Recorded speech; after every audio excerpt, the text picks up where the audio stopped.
If you've been in these parts for any length of time at all, then you'll know that everywhere you look, you see something related to tech. And that's fine, because Texas Tech is part of the heart of this city. So make no mistake, I'm not talking about that kind of tech. In case you haven't noticed, we are also surrounded by the devil's tech, the devil's technology. And when I say the devil's technology or the devil's tech, I'm referring to the weaponization and malicious use of any kind of technology against all of us for the benefit of the supposed elite. And when you think about it, technology all does pretty much the same thing, no matter what it is. It just extends the power and reach of our own ordinary senses. For example, almost all of us can speak, but with technology, we can be heard at great distance with little to no extra effort when we speak. Maybe that's why some people out there want to regulate free speech. You know, most of us can see, but microscopes and telescopes greatly amplify our sight. Personally, I wish we had some kind of technology that would similarly amplify our powers of perception and discernment. But sadly, that technology seems to be way down the pipeline. Just like firearms and fire itself, technology is neutral. It's neither good nor bad. It's really the way that we use technology that determines whether it's beneficial or Luciferian. I was sitting in a briefing years ago in the auditorium at one of our fabled intelligence agencies. And during the unclassified portion of the briefing, the speaker showed a news article that talked about how Ford Motor Company now makes more money selling data from the people who buy their cars than they do from actually selling cars. Well, just the other day, I saw another article about how Ford has recently filed a patent to eavesdrop on motorists who drive their cars. Some people will say, so what? I ain't got nothing to hide. I don't care if they eavesdrop on me. But this is the proclamation of a slave who is afraid to be free. True freedom requires privacy. Think about all the weird, spooky occasions where you have been with your friends, your homies, talking about something, and you had your phone in the room, and then at a totally different time and location, ads pop up on your screen talking about the very thing you just recently discussed. It's actually scary if you think about it, ain't it? It is. Now, you want to see something real scary? Imagine how easy it would be for the same data to be used against you in a lethal way. The same way, most likely Israeli intelligence, the Mossad and others, caused the beepers being carried by alleged Hezbollah members to simultaneously explode with no concern for possible collateral damage. Now, regardless of how you feel about Israel, Hamas, or Hezbollah, the party of God, think for a second about the devilish nature of the use of technology involved in that situation. Imagine if your beeper or cell phone suddenly went beep, beep, boom. After you think about that, ask yourself this question. If they can cause nearly 2,000 pagers to blow up nearly simultaneously, how easy would it be to shut your car down if you violate a stay-at-home order during the next pandemic, which they have all but promised us is about to occur? How easy would it be for them to shut your bank account down if you try to buy something they wish to deny you, like, I don't know, cigarettes, meat, ivermectin? We've seen just how easy it is for them to spew lies from the myriad screens that surround us, to the point where we become confused enough to do crazy stuff like, try to take a shot at a former president, wear a mask when you're alone in your car, or maybe just trap you in an endless scroll watching inane videos for hours when you know good and well you got to work tomorrow. You see, that's weaponized technology. The devil's tech. Traps and snares designed to keep us in check. Fear is the mind killer. Look hard enough and I bet you'll see how they manipulate you, me, and the rest of those they consider to be less than regal. Most of them are mediocre, but they call us useless eaters fool.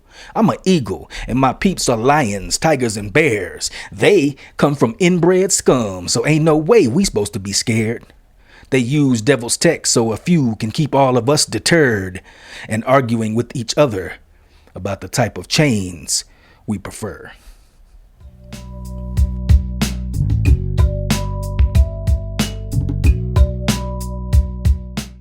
All right, y'all.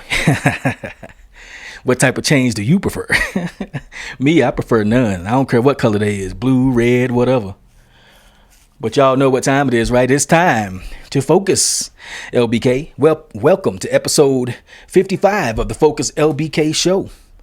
Today, as always, we're going to talk about what's going on, and we're going to have a great discussion toward the end of the show with Lubbock native saxophonist Tom Braxton. But before we do that, for the Out and About section, let's take a look at an event that involved Mr. Braxton. Of course, I'm talking about the Texas Tech University Black Alumni Reunion.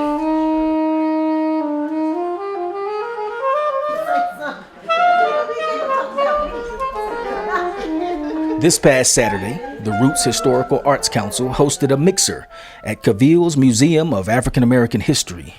Our very own super busy bass lady, Miss Joy Harris, stopped by to grace the scene with some of her fat, soulful grooves. The aforementioned Mr. Tom Braxton also moved the crowd with some of those soaring sax melodies that only he can produce.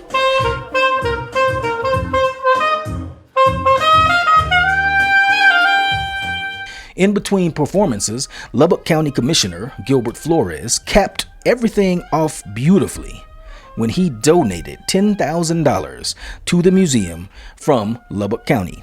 So, on behalf of Lubbock County, I want to present Billy Cavill for Billy's Museum, okay? This check will be deposited Monday morning. So, I want to donate to you, ma'am, $10,000.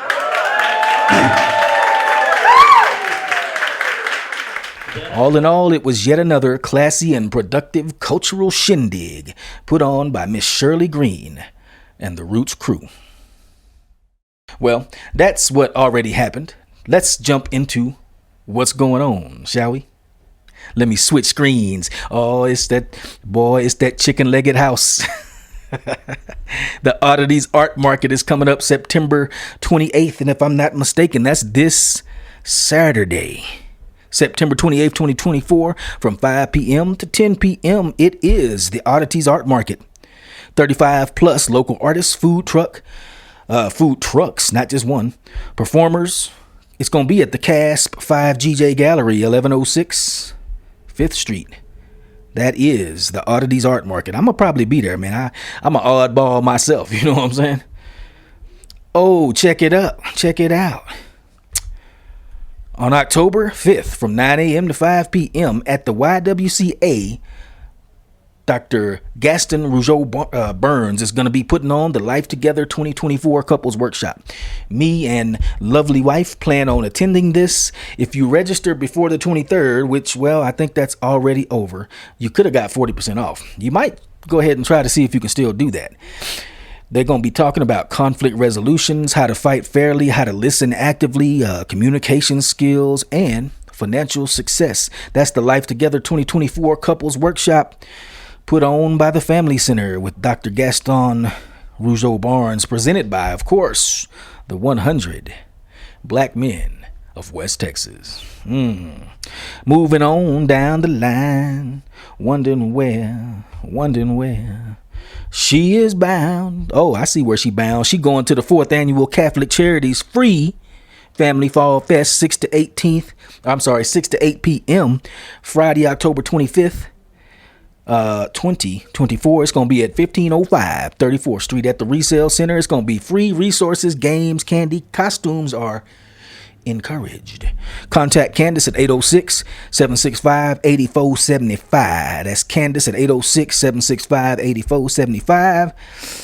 And you can call at 806-765-8475. I think I said that, didn't I? Well, you can also email them then at candace@cclubbock.org. That's the Family Fall Fest put on by Catholic Charities. It's the fourth one and it's free. Y'all need to be there or be square. What else they got, Chim? They got the second annual Autumn Festival, live music, vendors, food trucks, pie eating contest, face painting, book reading, photo ops, s'mores with heroes, and giveaways. Wait a minute. I didn't volunteer to do no s'mores. It say s'mores with hero. Oh, they ain't talking about me. I ain't no hero. I'm just messing with you. But it is November 2nd, 2024, 12 p.m. to 7 p.m. at the Lubbock Arboretum, 4111 University Avenue. Free entry to the community. That means you. If you have a question about who that is, that's you. Vendor spots are open. Apply on our website, or their website. The second annual Autumn Festival, happening November 2nd. 2024. Y'all can always look down below if you missed any of the details. Prayer House Kojic, that's Church of God in Christ, presents the Prophetic Lifeline, October 5th at 12 p.m. and October 6th at 3 p.m. 2-day celebration. Regional missionary Hattie Scott gonna be Saturday speaking inspirationally. Sister Naomi Doss gonna be Sunday speaking inspirationally. Prophetess Gwendolyn Hunter Saturday keynote speaker. Prophetess Myra Moore Sunday keynote speaker. It's a bring your heart. I don't know about you, but I can't go nowhere without my heart. Clearly. It's going to be hosted by Chelsea Hunter, October 5th, 2024, 12 p.m. at the Science Spectrum Exhibit Hall, right here in the LBK. Scrolling on down. This one is a little bit off in the distance. Outside in the cold distance, a wildcat did growl.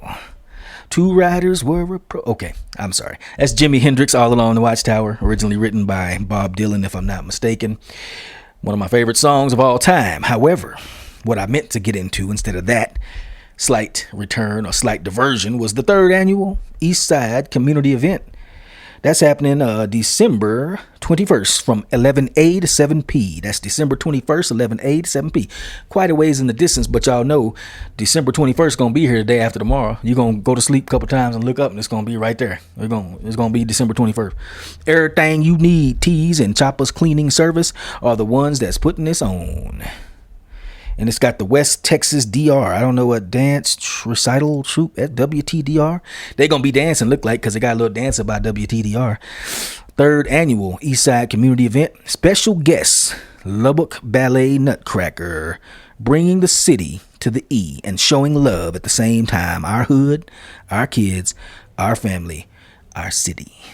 May Simmons Community Center, 2004, Oak Avenue.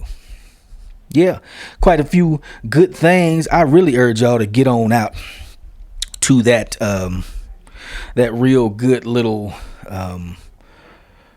couples retreat workshop put on by Dr. Gaston Rougeau Burns. You should really get in on that because I think it's going to be a nice little thing. I mean, the man's a doctor, he's a psychologist, he's got a practice and everything. It's going to have several other speakers there. Like I say, we're going to be there. Me and my wife been together 22. Deuce Revolver was my problem solver. No, that's Ice-T. But we've been together 22 years and there's been some ups and downs, but man, I love that little old pretty red-skinned little old chick more than ever. You know what I'm saying? Woo-wee. She got my heart, and we still go to stuff like this. So even if you're thinking like I ain't got no problems, that's okay. You still should probably go. And if you're thinking, maybe we need to work on this, how to fight fairly, how to work on some of our stuff, you should still go, man. I'm trying to tell you. You should still go.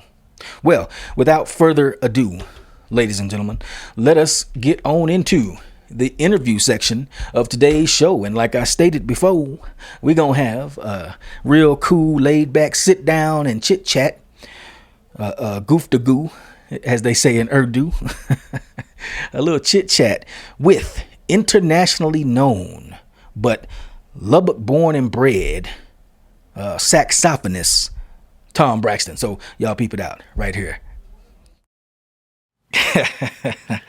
What's good, LBK? This is your brother Robert Jenkins coming to you with another episode of the Focus LBK show.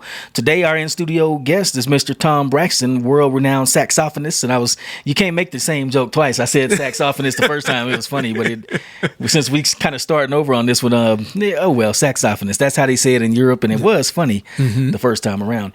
Tom, when I was looking at your background and, kind of researching for the show a little bit, I realized something. Well, actually, I've known this since I first met you about a year ago at the Cap Rock Christmas concert, Cap Rock Jazz Christmas concert. Yes.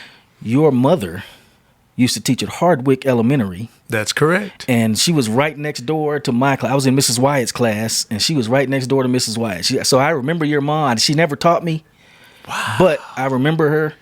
I remember her having, and correct me if I'm wrong, but I was second grade at the time, but I thought she had like slightly darker skin than yours, kind of reddish, and I thought I want to say she had braids coming down. No, I don't think she did braids. Okay. But she did teach at Hardwick. I actually went to Hardwick 5th and 6th grade. Really? I went to Phyllis Wheatley, and then when they moved the teachers around, I went with her. Huh. And so we would ride out to Hardwick every morning. I did 5th and 6th grade out there with her. About what year was that, if you don't mind me asking? Ooh. Because I'm trying to place you with me. 70s. It was the 70s. Okay. I'm guessing 72, 73, maybe in that range. Okay. So I was probably there about 10 years later then. Okay. I was long gone. Yeah. Yeah, but that's a trip. That's one of the things I like about Lubbock, and I'm constantly finding out and being reminded of. Is man, it's a small city. It's a fairly decent sized city, but it still feels like a small town. And everybody knows everybody, and everybody went to school with everybody, especially black folks. Yeah, and I'm amazed. I was talking to some people just yesterday and today about how much talent there is and has been in Lubbock. Just between on the east side, just the level of teaching, just everything. It was amazing, especially even on my street, Manhattan Drive. I could list everybody on the street. It was like growing up in Mayberry. Had a great time there. Wow, and it's funny too. So you're talking about your mom was a teacher and how much there's a deep talent pool and a lot of teaching and stuff going on here, but you actually have more than dipped your toe into being a teacher. You've been an educator at various places and award-winning. Well, I enjoy education. I really enjoy giving passing along to the next generation about music. Music teaches great life lessons, and so yes, I teach privately right now. I've taught at some private schools. I've been a fine arts director. I've been a band director. And you always learn something when you do that. And my father was a band director and orchestra director for years. And so it's been great. And I even now I'm still trying to pass it along, and I'm going to start teaching some asynchronous classes on the university level here pretty soon. Synchronous classes? What are those? Asynchronous, that's where it's all online, and they do it at their own pace. So I'll post lectures and the information, and they'll just pull it down. And it's a school of professional studies at one of the universities. That sounds amazing.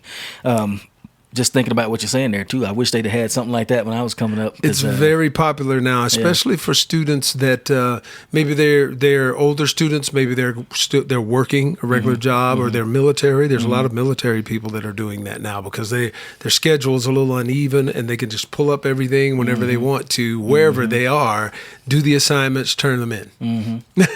That's so we're still on that subject of education.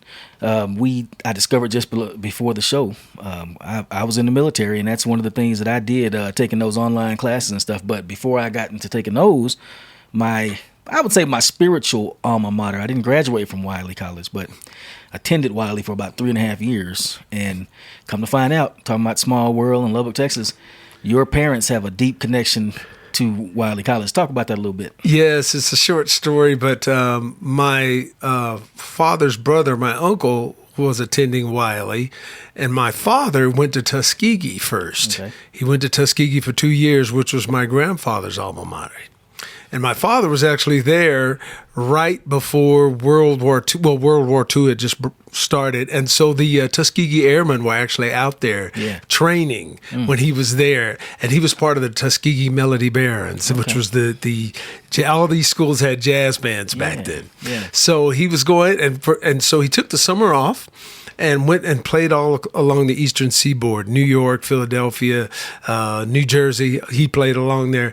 Well, about that time, the letters came out that you needed to report to your state of birth, and that meant you were about to get drafted, right? Because they were really heating up World War II. So he enlisted, served in the Army, okay, and then when he got out, he had the GI Bill, so he wanted to go back to school. So the funny thing is, his mother said, I want you to go to Wiley because your brother's down there acting like he's about to get married. He's crazy about some woman. You go down there and straighten him out. He walked on campus and saw my mother and said, who's that? Yeah. And he went down there to get his brother straight. He met my mother and they ended up getting married. Wow. So it was hilarious. So that's my Wiley connection. Oh, man, that's amazing. Wiley College, I'm something of an amateur historian. That's what my degree is in. Do something a little different for a living now, but it heavily incorporates history anyway. And that picture up there on the wall right there is at Wiley College in the 40s. That's Mr. Curtis Humphrey's class. He's a Black Texas photographer. And the guy that took that picture is a Lubbock native. Or no, he was from Henderson, I think, but he came to Lubbock, and it was a photographer here back in the days named Eugene Roquemont. Okay. Or Roquefort. Oh, excellent. And doing a film on him. But anyway, that's neither here nor there. But I guess the point is, man, we got that Wiley College has played a huge role. And I have another story, short story about Wiley. You remember The Great Debaters? Yes. Okay, he was a Wiley professor. Right. The movie that Denzel Washington played that character. Mm-hmm. Guess who was a secretary for him for a period of time? My mother. Wow. My mother knew him. What was that guy's real name? Oh, gosh. Can't think of it. I'm struggling here. I can't remember his name, but my mother, she was telling me, yeah, he was like that. I remember that. Mm-hmm. And when we went back, I think at one of the anniversaries and played and toured the campus, we went to the house and looked around. So great history. That is a trip. And you know what's really weird? When I attended Wiley, all those years that I was there, we didn't know anything about the Great Debaters. Wow. It wasn't that nobody talked about it. It wasn't a thing. There was probably some pictures. There's a bunch of pictures in the case there. But you looked at them and you were just like, okay, okay. Well, what a story. Wow. And the movie was excellent. Yeah. Yeah. It's excellent. Yeah, indeed. So coming from West Texas here, and of course your dad was a famous jazz musician and educator as well. But how did you get into jazz? Because, we have a deep musical bench here, something in the water, as we always say, something in the air. We don't know what it is. Maybe it's the dust. I don't know. Got a lot of good musicians. There is dust in the air. Yeah, it's definitely dust in the air. But how did you, coming from, typically it's going to be some singer-songwriter stuff, a little bit of R&B, if you're coming from the black side of things, a lot of singer-songwriter, Western stuff if you're coming from the Caucasian side of things. Sure. But how did you get into jazz? That is a great question, and that comes from my father because my parents had us later in their marriage, and my father grew up on Route 66 in Tulsa. Okay. And consequently, he saw, as a teenager, he snuck in and saw all the big bands. He saw Duke Ellington, the original Duke Ellington bands, Count Basie, Ella Fitzgerald, Chick Webb. He saw them, and he was just mesmerized, and it ignited a passion in him for music. He started playing the tenor. He played clarinet, tenor saxophone, and the violin, interestingly enough. He played all three.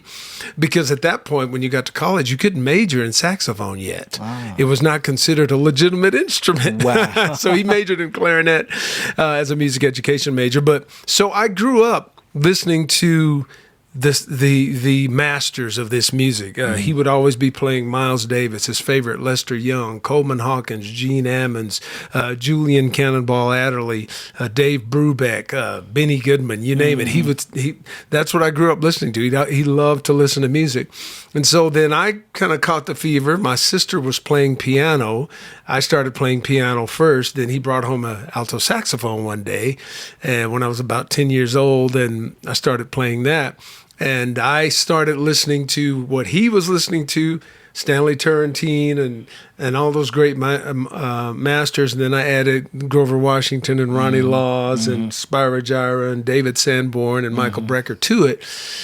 And next thing you know, I wasn't sure I was going to be a music major when I went to college. There were a lot of things I had interested in, science and other areas, but music won over by the time I got to be a senior in high school. So, when did you realize that you wanted to be a professional musician? Like, seriously, because I thought you would have.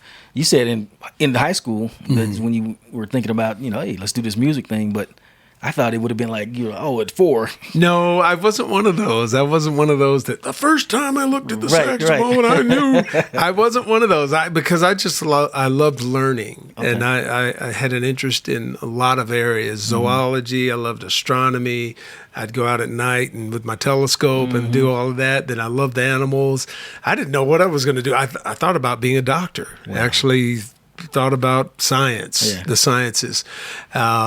Sometimes I wonder. No, because music can be so hard at times. Yeah. But no, I love what I do. Right. I'm thankful for that. Yep. That kind of brings up another question about the rigors of being a traveling jazz musician, because it looks like you've been, from what I could tell, you've been at pretty much every continent.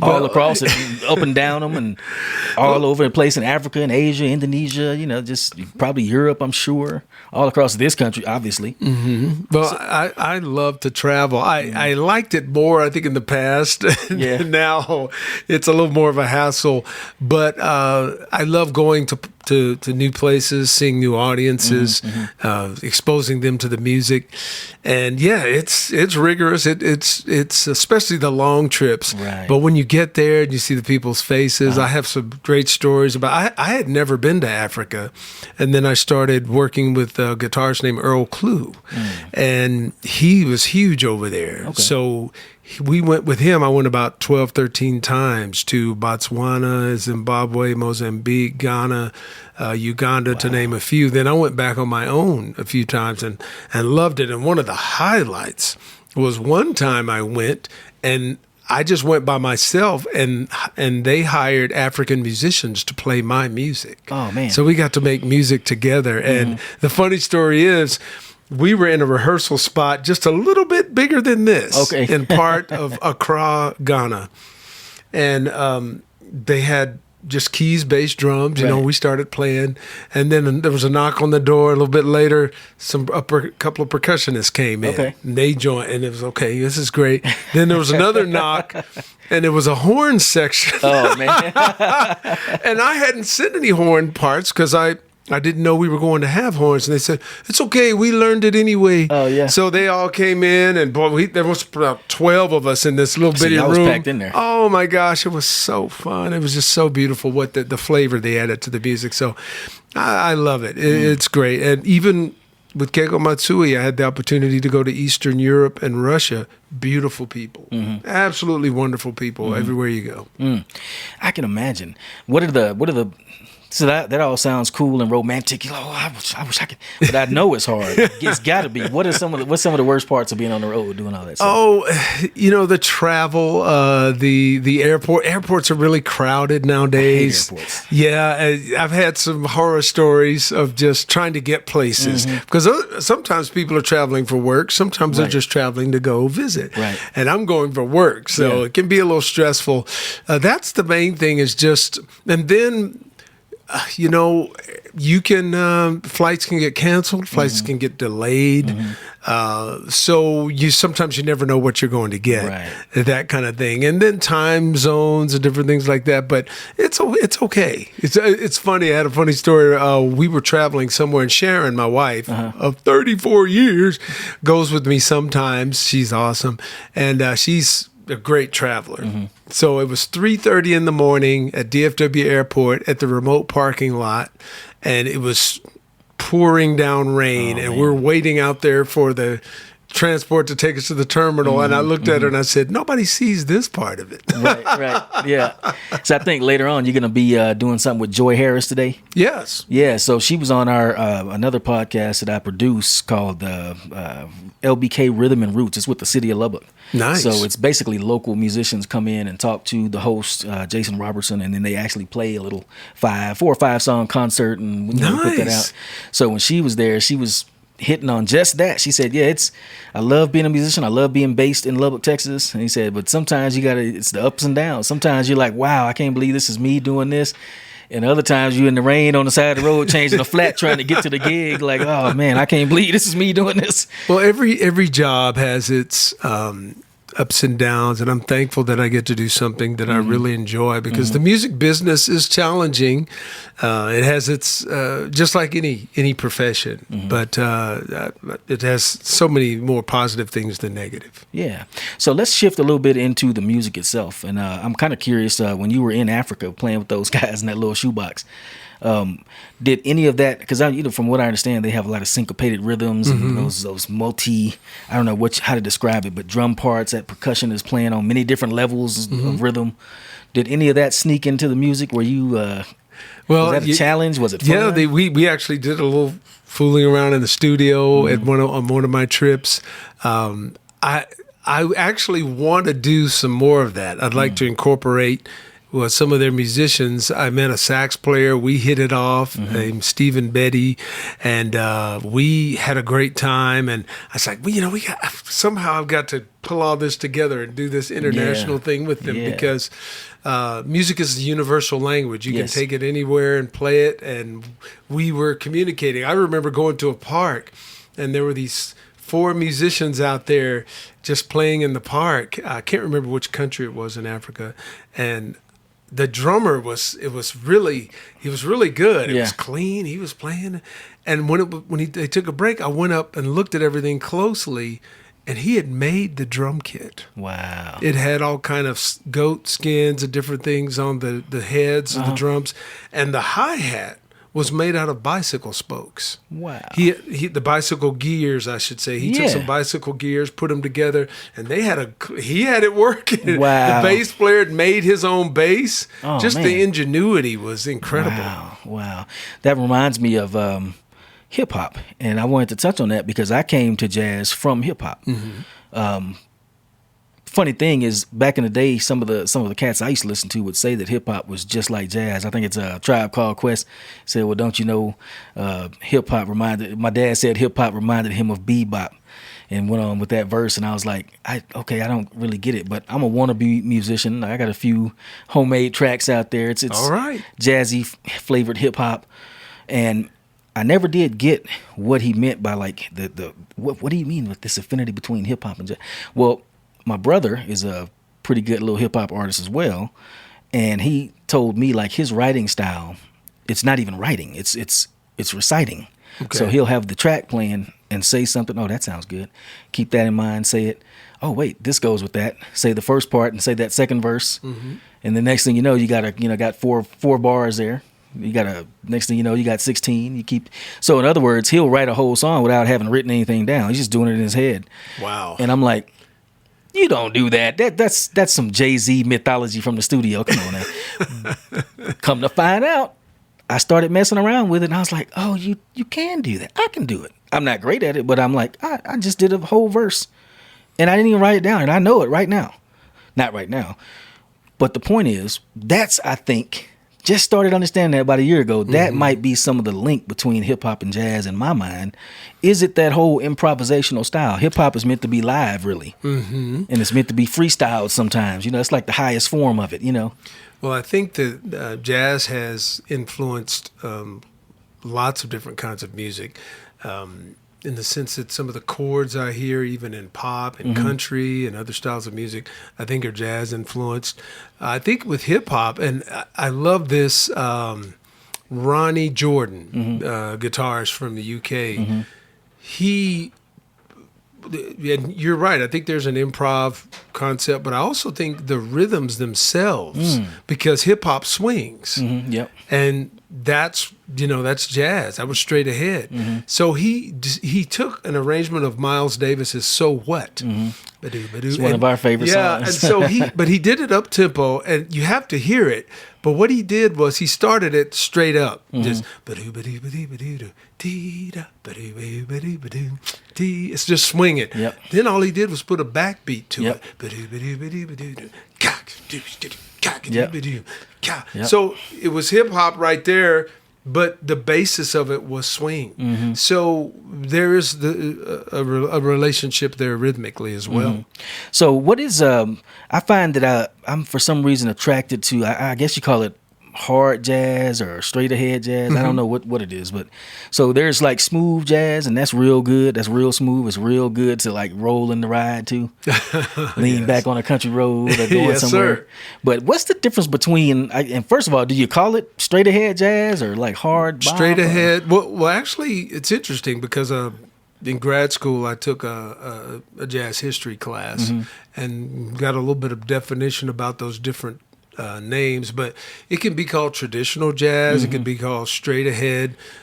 Bebop is a specific kind of jazz that Parker and Dizzy really innovated in the post World War II era, right after the big band swing. Right. Then there was an era called hard bop. Okay. But it's actually it's interesting. It's opposite of bebop. People think hard bop would be really right. It's actually different. That's Horace Silver and those people that they went more melodic and they went more less frenzied as bebop, Right. and actually quote unquote more commercial. Interesting. It was actually the door opening to fusion in the Right. 70s. So you had these gentlemen writing beautiful ballads and beautiful melodies, and then that ushered in the fusion era in the 70s. So hard bop is actually not as intense as Interesting. bebop. I thought that was interesting. I did not know that. That's super interesting, and it gets me too because with bebop, I guess with Parker and those guys, they are frenetic, like that. I was like, are you breathing in there? How are you doing that? I was studying a Cannonball Adderley transcription, and I can't remember the name of the song, but I was working it out. You can buy the transcriptions, look at what they actually played in the solos, and I'm working it out. Then I looked up at the top, and it said quarter note equals 200 something.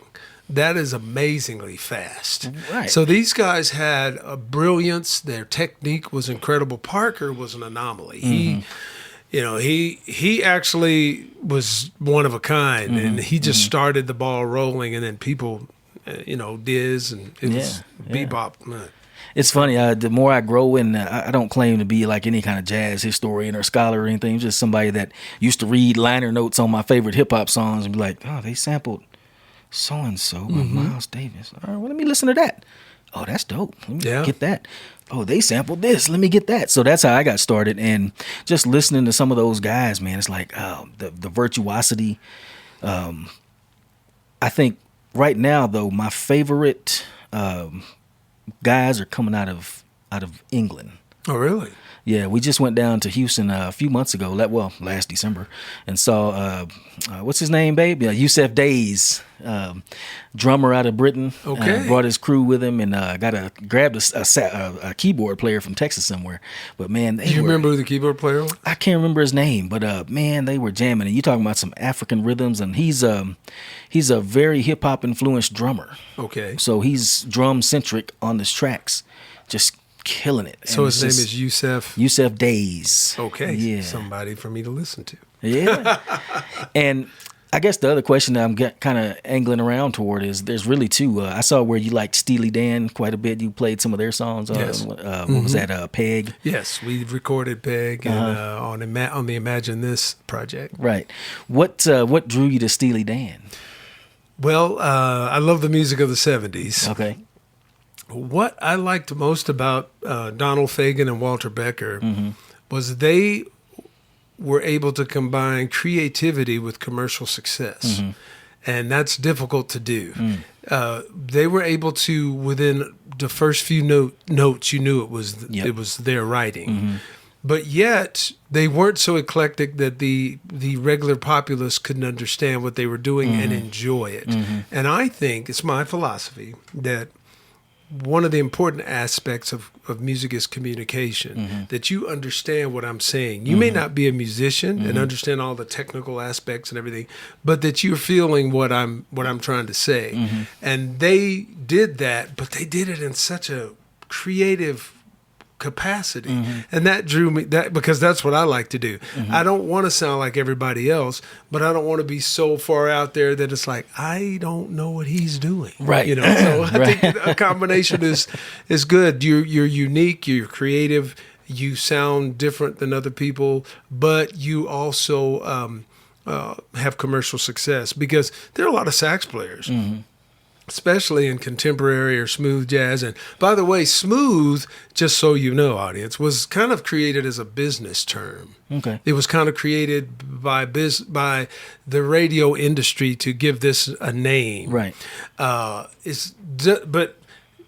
I don't want people to think, oh, it's elevator music or it's this or that. There's some great players in that quote unquote genre, but it covers a wide range of music actually, and there's some great players in there. Yeah. How much improvisation is there when you are on stage? Say, for example, you're at the Cap Rock Jazz concert. I know a lot of those songs are off of the album or off of previous albums or upcoming albums, so they're obviously you're not improvising that part. But is there still some improvisation in there? Every time. Oh, yeah? So just to give your listeners a little bit of a look into it, there is form to most pieces of music. In other words, you have the melody. You might have a bridge, and you may have a melody like an AABA form. Well, then you play the melody, and this is a great exercise, listeners. The next time you go to a jazz concert, see if you can follow along. Yep. There'll be a melody. Then you'll hear people just playing off the top of their head or creatively improvising spontaneously. That can sometimes be over the form of the song, or it can be a whole nother section. They may go to a whole nother groove and just say, play, man, go. And you'll hear them passing around and having a conversation. Keyboard player can play this, and maybe a guitar solo, bass. Well, now that part is totally made up. Right. That's different every night. Right. We don't know what that's going to be. Sometimes a whole section can just kind of develop that hasn't been there before. At the end of a song or something, oh, the drummer's doing that. Let's go with him. So it's creative, it's spontaneous creativity, but for our music, it's kind of within certain boundaries. Avant-garde and other kinds of music, it can go anywhere, you know. It can really be out. But yes, there's improvisation every night. Well, that's cool.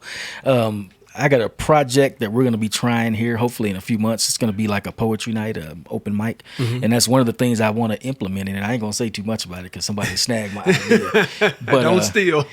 But we're going to try to do some improvisation and all kind of cool stuff on that. Try to make it something that the community will like to come out to and showcase their skills and chops, you know. Excellent. That's awesome. I admire people that can do that with words too, because just off the top of their head and just boom, like a comedian. Improvisation, same thing. And improvisation is a skill that has to be developed. I teach it to my students, and I've learned a lot, because you can't just sit down with a student and say, this is how I do it, listen to this. No, you have to give it to them in a way that they can understand it, and then it develops. I'm still learning it, and I've been playing the saxophone for a long time. Yeah, that's funny that you say that. So like I said, my brother, back in the 90s, he is as a hip-hop artist, opened up for some national acts here, like in Midland and stuff like that. And you know how it is in the music industry, things don't always work out the way you thought. So we thought he was like, oh, you next, man. And he didn't quite make it next, but he still has those impeccable skills. And I can see him do some stuff, and I'm like, that's not freestyling. You're not free. He's like, yes, I am. I'm like, that's too good to be freestyling. You must have written that at some, nope.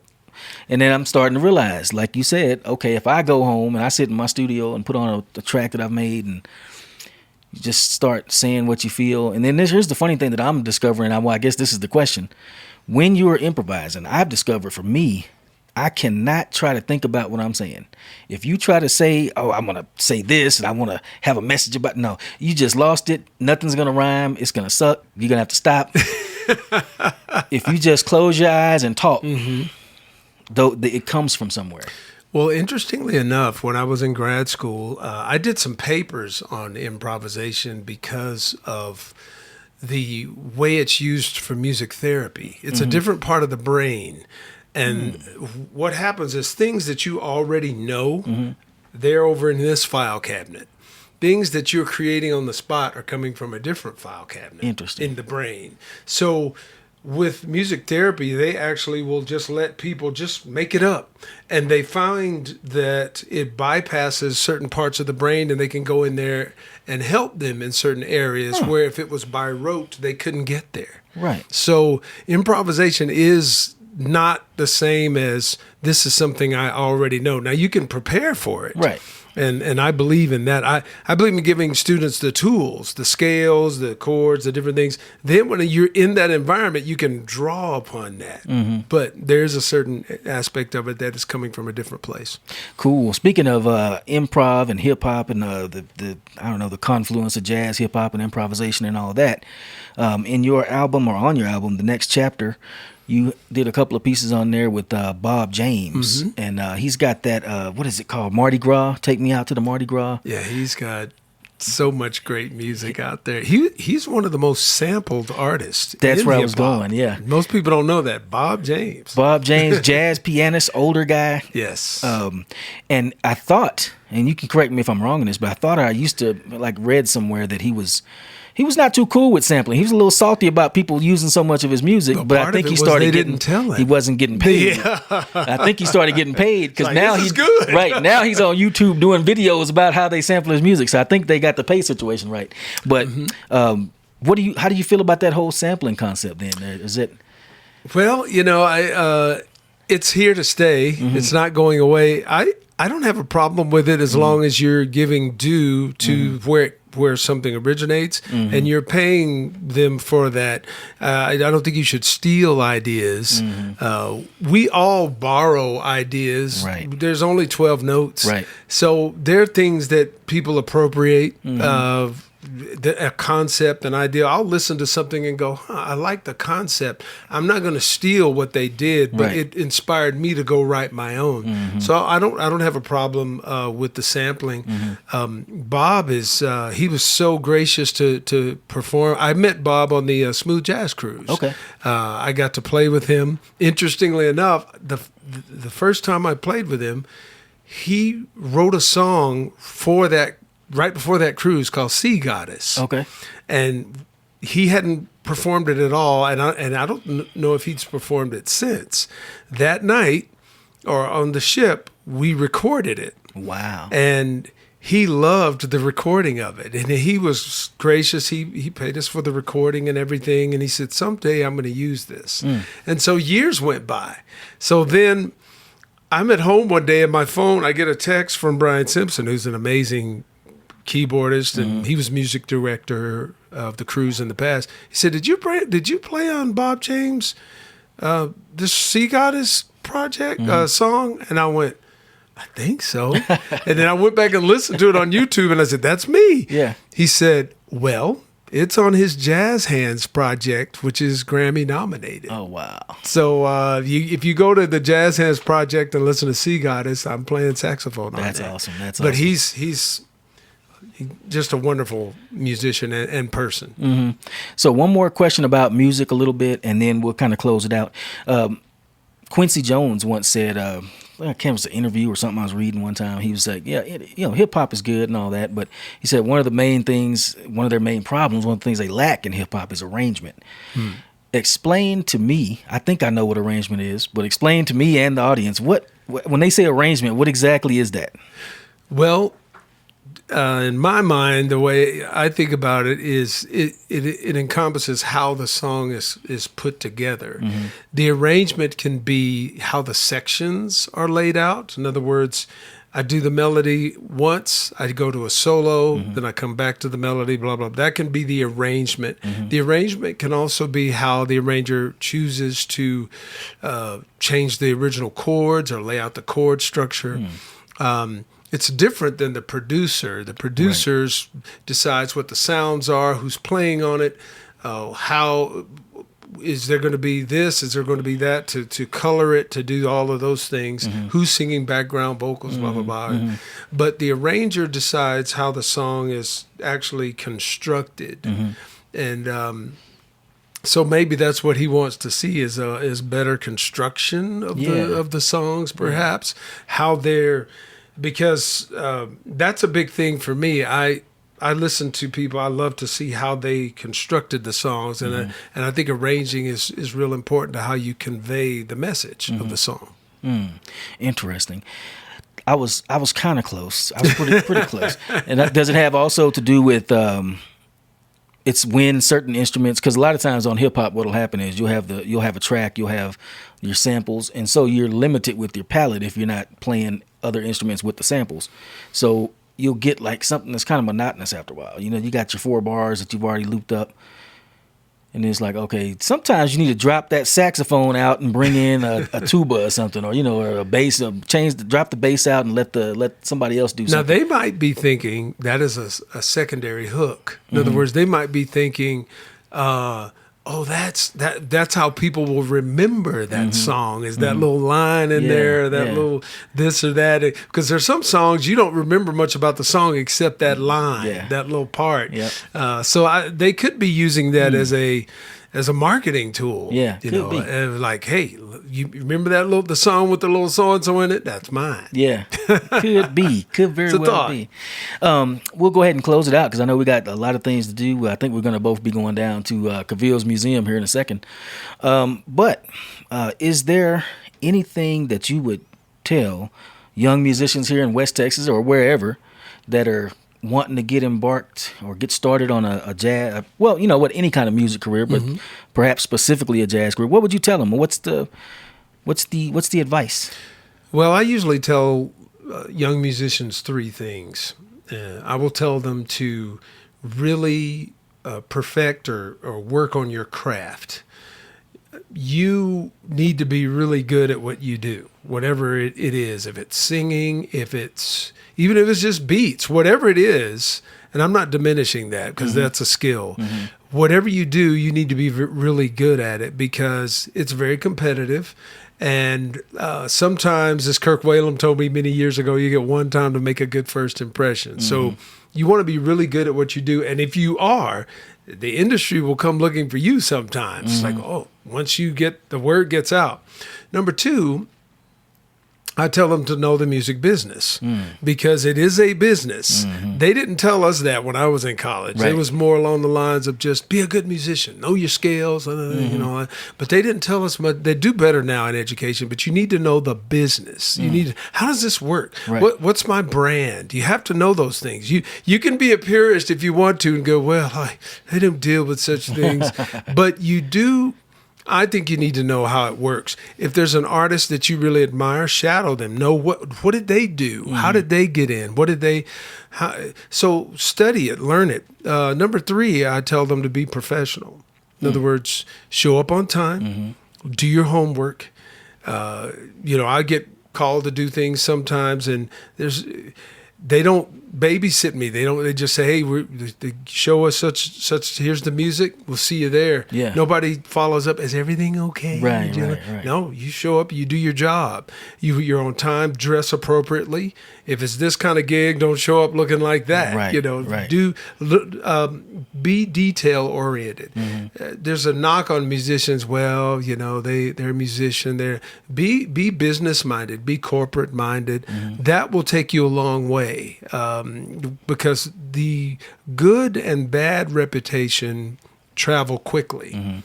If you messing around late, don't do your job, people will start realizing that. I've had situations where I'll think, what about so-and-so? And they'll say, oh, don't call him. It's not going to be good. And then but talk to this guy. Yeah. He showed up. He was, psh. So those were the 3 things that I would say to them. Interesting. Before we, or as we head on out here, tell us what projects do you have coming up in the near future, and also what do we have in store, if you can talk about it, for that next Cap Rock Jazz Christmas concert that's coming up here in a few months? Well, I'm excited about this next project because it's called Flashback, and my father passed away in December of 2020. And that was kind of the end of an era. He moved in 1960. And so they lived in their house for like 50 years. Wow. My mother had passed away in 2014, and so we sold the homestead, and things just changed a lot. So I wanted to do a song that paid tribute to my West Texas roots, because I really do love Lubbock. I brag about it everywhere I go. I make a joke. I said, I'm from L.A., the Lubbock area. So this record's going to be called Flashback, and the first single was Hub City Jam. The second single was Canyon Dreams, and this third one I'm working on is probably going to be called Eastside Hang. Okay. So, and the whole rest of the record is going to be shaped around kind of growing up here from a smooth jazz perspective. Right. That's going to be good. So I'm excited about that, and letting people know about Lubbock and that kind of thing. And as far as the Christmas concert, we're going to have a really good time. We try to make it better every year. This will be our third year. Okay. I'm excited about we always like to use homegrown talent. So we're going to have some Lubbock vocalists on it, some new people added to the party. Come out. We're going to have food beforehand, and of course it's for a good cause, because we're raising money for my parents' scholarship fund that we want to pass along to the next generation, give them some money to further their education. So is that that project that you were just speaking about, what's the title again? Flashback. That's coming out soon. It's not out yet. It's not out yet. Okay. August. Well, I don't want to give a month. Right. But it'll be 2025. Yeah. Because I'm in the works. The label, we've been talking about when it's going to come out. I'm with Intervision, and so it's in the works. But there will be a third single coming out probably March 17th. Okay. And so stay tuned for that. TomBraxton.com. You'll know all about what we're up to. Yep. And I was telling Tom before the show, I was looking at TomBraxton.com/music on the page where you can buy stuff. And I was like, all right, I'm going to get that one. All right, I'm going to get that one. But I scrolled down about 5-6 CDs. I was like, wait a minute, I can't get all these CDs today. This will be number 11 coming up. So I'm excited about it. And I think, correct me if I'm wrong, but did you not play Canyon Dreams this last concert, this last Cap Rock Jazz? Y'all played that up there with Roberto Restuccia and yes, we Rebecca did. J. Good memory. Yes, we did that. Was jamming. Yeah, thank you. And we're going to do, July 2025. We're going to do, this will be 10 years. Oh, wow. We're talking, we had a meeting yesterday, the plans to put together this 10-year anniversary for Cap Rock Jazz, and I'm really pumped about that. Cool. Well, LBK, I hope y'all enjoyed this interview as much as I did. I'm sorry I had to ask all them questions about hip hop and stuff. Y'all know I'm a hip hop head. I stuff I wanted to know, but I hope y'all found it interesting. Tom, thank you for joining us today. I really appreciate it, man. Oh, thank you for having me, and to your Lubbock listeners and worldwide listeners, this is an awesome place, and I love coming back to West Texas. Great people, great musical environment. So thank you for having me. Our pleasure. And with that, we're going to sign off and bid you, as we always do, 2 digits. In other words, peace.